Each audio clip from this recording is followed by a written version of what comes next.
आम फेब्रुआरी 15 सुधा केवाईसी सरी जाऊला किंतु आम जो देखिलु 341 पीडीएस पॉइंट रे नेटवर्क स्लो अच्छे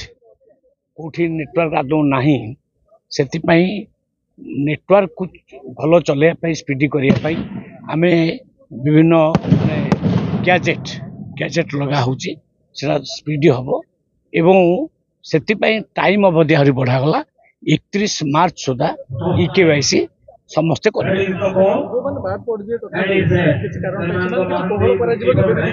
ऑलरेडी 6-7 मास हो गलानी आउ केते बात करबे जदि 15 सुधा न करता मु तो काटदेवार थिला कि गोटे रिजिन आसला जे किछि पीडीएस पॉइंट रे स्लो अच्छी नेटवर्क से आम पुणी 1.5 मास देलु एटा लास्ट आउ गोटे दिन भी घुचब ना आउ जो मान न करेंगे आम जानबू जे से माने सरेंडर कले बोली।